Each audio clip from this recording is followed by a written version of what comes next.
Diriwayatkan oleh Imam Ahmad bin Hanbal dalam musnadnya bahwa ada seorang laki-laki yang bernama Nuaiman. Ini Nuaiman di kehidupan Rasul sallallahu alaihi wasallam ada orang yang seperti itu gitu. Orang yang sering minum minuman keras. Rasulullah SAW marah, murka. Rasulullah kalau yang berhubungan dengan Rasulullah tidak marah. Tapi kalau sudah berhubungan dengan agama, Rasulullah SAW adalah orang yang paling marah, orang yang paling istiqamah dalam kebenaran. Maka Rasulullah panggil Nuaiman, apa yang kau lakukan? Dia katakan, aku minum minuman keras ya Rasulullah. Rasulullah cambuk dia. Kemudian dia bertobat kepada Allah. Kemudian ketahuan lagi minum. Kemudian dicambuk lagi oleh Rasulullah SAW, sehingga sebagian sahabat memukul dia dengan pukulan yang banyak. Sehingga apa yang berlaku? Sebagian sahabat mengatakan, la'natullahi ala Nuaiman. Semoga Allah melaknat Nuaiman. Dia mempermainkan Rasulullah. Dia bilang sudah mau taubat tapi minum lagi. Dia bilang sudah mau taubat tapi minum lagi.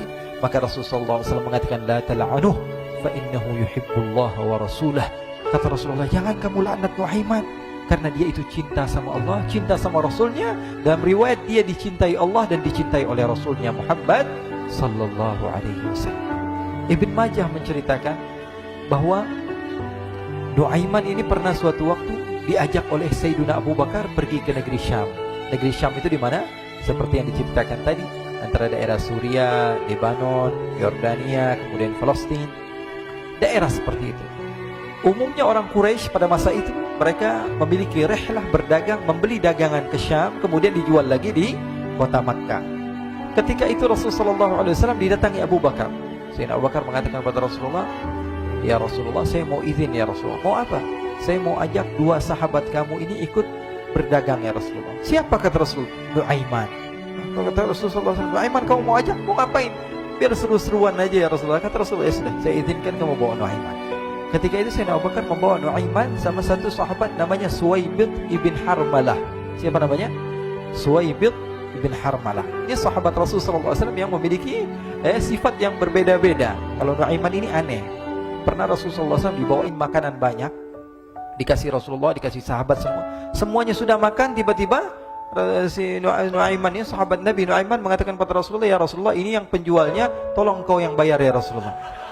Makanan udah habis. Makanan udah habis. Rasulullah SAW bingung, saya yang bayar. Akhirnya Rasulullah katakan kepada sahabat, ayo keluarkan uang, kita patungan, kita bayar. Rasulullah aja dimainin, apalagi kita orang. Sallu ala Nabi Muhammad. Nuaiman diajak Sayyidina Abu Bakar. Kata Rasulullah SAW, benar kamu mau ajak Nuaiman? Iya ya Rasulullah. Diajaklah akhirnya. Diceritakan dalam riwayat Ibn Majah, diceritakan juga dalam Siyar A'lam An-Nubala, diceritakan juga dalam musnadnya Imam Ahmad bin Hanbal, dalam riwayat Imam Ahmad bin Hanbal. Maka diceritakan Nuaiman diajak oleh Sayyidina Abu Bakar. Sesampainya di negeri Syam, semua dibagi tugas. Fulan bin Fulan kerjaannya ini, Fulan bin Fulan kerjaannya ini, semua memiliki kerjaan. Nuaiman tanya, wahai Abu Bakar, kerjaannya saya apa wahai Abu Bakar? Kata Sayyidina Abu Bakar, kamu mau ngapain terserah kamu wahai Nuaiman. Yang penting kamu ikut saya kan. Kemudian satu di antara mereka namanya Suwaibid ibn Harmalah ditanya oleh Sayyidina Abu Bakar, wahai Suwaibid, kamu mau kerjaan apa? Kata Suwaibid, terserah kamu wahai Abu Bakar. Kata Sayyidina Abu Bakar, kamu menjaga makanan, karena saya tahu kamu ini adalah orang yang senantiasa menjaga amanah. Suwaibid ini kalau disuruh maju dia maju, disuruh mundur dia mundur, disuruh ke kanan dia ke kanan, disuruh ke kiri dia ke kiri. Orang yang ikut aja. Kalau Nuaiman beda, disuruh maju dia ke belakang, kasih sen kanan ke kiri belok. Nuaiman itu orang yang berbeda. Maka Suwaibid mendapatkan tugas, semua mendapatkan tugas kecuali Nuaiman. Sehingga ikhwani, apa yang berlaku, apa yang terjadi? Sayyidina Abu Bakar pergi sibuk dengan kesibukannya, sehingga datanglah waktu siang. Nuaiman sudah lapar. Nuaiman cari makanan. Dia nggak punya uang, diajak Sayyidina Abu Bakar tapi tidak diberikan uang. Sehingga dia cari-cari makanan. Dia tahu Suwaibid yang jaga makanan, dikatakan, wahai Suwaibid, saya mau makan, berikan kepada saya satu roti saja. Yang terpenting apa? Saya makan sekarang, saya sudah lapar. Kata Suwaibid, ya Allah Nuaiman, kita tunggu Abu Bakar saja sehingga dia datang, karena ini amanat. Amanat dari Abu Bakar, saya tidak boleh berikan kepada siapapun kecuali atas izin Abu Bakar. Kata Nuaiman, kasih saya makanan, kalau tidak saya bikin masalah sama kamu. Merah wajahnya Suwaibid, karena dia tahu, jangankan saya, Rasulullah jadi mainin. Bingung, apa yang harus saya lakukan? Akhirnya Nuaiman bilang, gampangannya aja, kata Nuaiman, kamu kasih saya makanan, atau kalau tidak saya bikin masalah sama kamu. Bingung Suhaib pikir panjang. Setelah itu dia katakan, ya sudah Nuaiman, saya tetap mau jaga amanah Abu Bakar, karena saya takut ini adalah perintahnya Allah, perintahnya Rasulullah SAW, dan perintah daripada Abu Bakar, sahabatnya Nabi. Kata Nuaiman, kalau memang begitu kamu maunya, ya sudah, berarti kamu ngajakin berantem sama saya. Nuaiman pergi ke pasar. Dia cari-cari tempat penjualan hamba sahaya. Dia lihat-lihat beberapa hamba sahaya. Ini berapa harganya? Ini katanya 10 qalanis. Ini berapa? Ini harganya, hitungan orang zaman dahulu, kita sih hitung seperti dirham, berapa ratus dirham gitu, 200 dirham. Yang ini berapa? 300 dirham. Yang ini berapa harga hamba sahaya? 300 dirham. Harganya antara 300, 200 sampai 100. Kemudian Nuaiman mengatakan kepada penjual hamba sahaya tersebut, saya punya juga hamba sahaya, tapi saya jual cuma 20 dirham saja, murah. Apa benar ada hamba saya harganya segitu? Iya, karena dia punya aib, ada kekurangan. Apa? Nanti kalau kalian tangkap, dia bakalan teriak, saya ini bukan hamba sahaya, tapi orang merdeka. Akhirnya semua orang berkumpul mau beli. Ini Nuaiman sama Nuaiman diajak ke Suhaib bin Harmalah tadi. Kata Nuaiman, itu ada orang yang berdiri sedang menjaga makanan, itu hamba sahaya saya, tangkap saja. Oh baik. Diberikan uang 20 dirham, dimasukkan oleh Nuaiman ke kantongnya, kemudian Suhaib ditangkap. Ketika ditangkap, Suhaib teriak, saya bukan hamba saya orang merdeka. Maka orang-orang tersebut mengatakan, saya sudah tahu kekurangan kamu. Ini memang kekurangan kamu, memang kamu, tapi saya tidak perlu dengan bacot kamu, yang penting kerjanya kamu gitu. Ya kan hamba saya untuk apa? Untuk kerja. Mau dia ngomong apa, mau ngomel terserah, yang penting dia mau kerja. Akhirnya ditangkaplah Suhaib dan dijual di pasar. Nuaiman punya uang banyak ini. Dia beli makanan, dia beli minuman, dia beli hadiah buat Rasulullah. Dia beli macam-macam di negeri Syam ini. Waktu itu adalah superpower, adidaya Romawi. Pada masa itu semua barang mahal, tapi Nuaiman banyak uangnya. Dia belanja ini, belanja itu, sehingga Sayyidina Abu Bakar pun pulang. Ketika Sayyidina Abu Bakar pulang, Sayyidina Abu Bakar cari, mana ini Suhaib? Kita semua sudah lapar. Kata Nuaiman dengan mudahnya dia mengatakan, sudah saya jual wahai Abu Bakar. Maka Sayyidina Abu Bakar bertanya, apa yang kau lakukan wahai Nuaiman? Diceritakan oleh Nuaiman dengan jujur.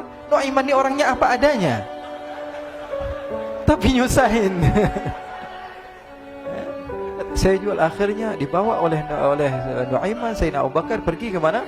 Ke pasar. Lalu dibeli lagi oleh Sayyidina Abu Bakar As-Siddiq Suhaib, yang tadinya orang merdeka menjadi hamba sahaya sebentar, kemudian dibeli lagi oleh Sayyidina Abu Bakar. Pulang ke Madinah, kisah ini diceritakan di hadapan Rasulullah SAW. Maka perawi mengatakan, fadhahikan nabiyyu hatta badat nawajiduhu.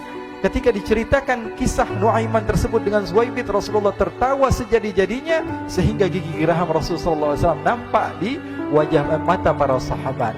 Sehingga perawi lain mengatakan, 1 tahun berlalu Rasulullah, setiap ada tamu yang datang kepada Rasulullah, Rasulullah akan ceritakan kisah Nuaiman menjual Suhaib tersebut. Jadi ada ikhwani, jangan kalian kira Rasulullah SAW itu hidup di satu masa sahabat-sahabatnya itu seperti ustaz-ustaz yang khusyuk, yang kayak Habib bin Anis ini banyak. Bahkan ikhwani, mungkin di akhir karena masanya sudah habis, pernah suatu waktu Rasulullah SAW didatangi asyraf, delegasi dari beberapa negara yang ingin mengenal apa itu agama Islam. Sehingga mereka datang ke rumah Rasulullah SAW membawa unta, kendaraan yang ketika itu kendaraan yang paling mahal mereka miliki. Itu untanya yang paling mewah. Diikat di depan rumah Rasulullah SAW. Tamunya pun masuk, duduk bersama Rasulullah SAW. Di depan rumah Rasulullah SAW ada beberapa sahabat. Ada Sayyiduna Hamzah. Kalian tahu Sayyidina Hamzah adalah orang yang pemberani. Ada Sayyiduna Umar. Kalian tahu Sayyidina Umar adalah orang yang pemberani. Ada Sayyiduna Ali bin Abi Thalib. Ada Sayyiduna Sa'ad bin Abi Waqqas. 4 sahabat ini lagi nongkrong gitu depan rumahnya Rasulullah SAW, berjaga sebelum Allah Subhanahu wa taala turunkan ayat wallahu ya'simuka minan nas. Ketika mereka sedang asyik duduk, tiba-tiba Nuaiman datang. Ini Nuaiman kalau datang pasti bikin sesuatu yang aneh. Bahkan dikatakan tidaklah Rasulullah SAW dalam keadaan bersedih, kecuali Nuaiman datang Rasulullah akan tersenyum. Jadi sebagian sahabat itu senang kalau sudah Nuaiman datang, pasti Rasulullah bahagia. Tapi ketika itu Nuaiman datang, ingin duduk bareng-bareng Sayyidina Hamzah. Sayyidina Hamzah katakan kepada Nuaiman, bercanda begitu. Nuaiman, kamu lihat unta orang datang dari luar Arab ini. Lihat, kata Nuaiman, ini besar banget ini, badannya besar gitu. Dagingnya pasti banyak. Iya nih, kalau kita sate enak nih ntar malam. Kata Nuaiman. Kata Sayyidina Hamzah, apakah kamu berani? Kata Nuaiman, saya berani aja asal kalian gak bilang sama Rasulullah. Kata Sayyidina Hamzah, benar wahai Nuaiman, benar kan? Akhirnya Sayyidina Hamzah lupa masalah itu, cuma bercanda-bercanda saja. Sayyidina Hamzah lagi asik sama Sayyidina Umar, Sayyidina Ali. Tiba-tiba apa? Ternyata ketika dia melihat unta tersebut sudah pisah antara kepala sama badannya. Nuaiman mengatakan, wahai Hamzah, ini unta saya sudah potong, saya mau pergi sebentar. Kalau Rasulullah cari saya, tolong jangan beritahu di mana saya. Nanti kalau keadaan sudah aman, mari kita nyate bareng-bareng. Ini ada yang seperti itu di zaman Rasulullah SAW. Maka dia pun berlari dan berlari mencari satu tempat supaya Rasulullah SAW dia selamat daripada Rasulullah SAW. Sehingga Sayyidina Hamzah bingung, ini kalau Rasulullah keluar gimana? Ada Hamzah Asadullah, ada Ali bin Abi Thalib, ada Umar, gak bisa jaga kendaraannya, tamunya Rasulullah Sallallahu Alaihi Wasallam. Akhirnya benar apa yang terjadi, ikhwani. Rasulullah SAW tamunya mau pulang. Ketika dia buka pintu tamu melihat apa? Untanya sudah begitu. Mereka teriak, wa naqatah, unta kami wahai Muhammad. Baru mau kenal Islam, unta kami, kendaraan kami sudah dibuang. Rasulullah SAW lihat Sayyidina Hamzah, lihat Sayyidina Ali. Mereka gak bisa ngomong, mereka hanya bilang apa? Nuaiman ya Rasulullah. Rasulullah perintahkan Sayyidina Umar, wahai Umar, sekarang kamu ambil uang, kemudian kamu gantikan, kemudian kamu berikan 2 kali lipat daripada harta unta ini, sehingga apa? Agama Islam tidak didengar dengan sesuatu yang tidak baik di luar sana. Akhirnya diberikan harta, diberikan unta yang baru dan diberikan harta yang lebih untuk orang tersebut, sehingga orang tersebut tidak menjelek-jelekan agama Islam. Kata Rasulullah SAW, dan sekarang waktunya kita balas dendam sama Nuaiman. Nuaiman ternyata berlari tempat yang jauh sampai hampir keluar dari kota Madinah. Dia dapatkan seorang sahabat Nabi yang hadir juga dalam peperangan Badar, namanya Al-Miqdad bin Al-Aswad. Siapa namanya? Al-Miqdad bin Al-Aswad ketika itu sedang menggali sumur. Ketika sedang menggali sumur, Nuaiman datang. Nuaiman katakan kepada Miqdad, wahai Miqdad, wahai sahabat Rasul, kamu orang yang hadir dalam peperangan Badar, kamu adalah orang yang hebat. Dipuji-puji sama Nuaiman. Ada maunya ini. Akhirnya dia bilang, wahai Miqdad, tolong saya. Kenapa wahai Nuaiman? Kamu ini kekasihnya Rasulullah, orang yang disayang sama Rasulullah. Kenapa? Saya ini sedang dikejar-kejar orang jahat.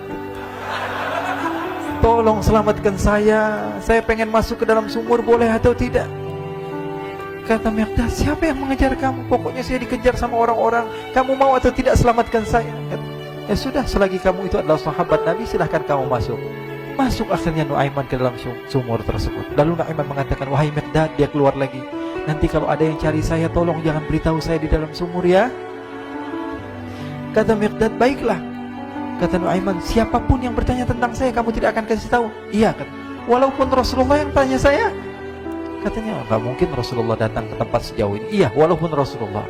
Akhirnya masuk Nuaiman. Setelah beberapa menit Rasulullah dan rombongan benar datang. Miqdad bingung ini. Ini kenapa Rasulullah datang ke RW kami ini? Ada apa yang Rasulullah sampai sejauh ini? Ditanya, ya Rasulullah, ada apa ya Rasulullah? Kata Rasulullah, saya cari Nuaiman. Di mana Nuaiman? Inna lillah, kata Miqdad. Enggak dijawab ini Rasulullah. Kalau dijawab saya ingkar janji. Akhirnya apa dia katakan? Wahai Rasulullah, mata saya tidak memandang kepada Nuaiman, tapi tangannya nunjuk ke dalam sumur. Sahabat. Apa dia bilang? Mata saya tidak melihat kepada Nuaiman, tapi tangannya nunjuk ke sumur. Akhirnya dibuka sama Rasulullah, Nuaiman muncul. Kata Rasulullah, Nuaiman, kamu bikin malu saya, wahai Nuaiman. Ya Rasulullah, yang bersalah bukan saya, tapi orang yang mencari saya bersama kamu ya Rasulullah. Akhirnya Rasulullah nengok siapa, ternyata Nuaiman sudah lari kabur. Sallu ala Nabi Muhammad. Kisah-kisah seperti ini sebenarnya banyak sekali ya. Ini menunjukkan kepada kita bahwa kehidupan Rasulullah itu begitu indah. Rasulullah SAW, kalau kamu mau menjadi orang yang baik, contoh Rasulullah. Mau menjadi bapak yang baik, contoh Rasulullah. Mau menjadi pemimpin peperangan yang baik, Rasulullah. Mau menjadi murid yang terbaik, contoh Rasulullah. Bagaimana akhlak Rasulullah. Mau menjadi suami yang baik, contoh Rasulullah. Dalam segala hal, apapun itu Rasulullah SAW adalah makhluk yang paling terbaik.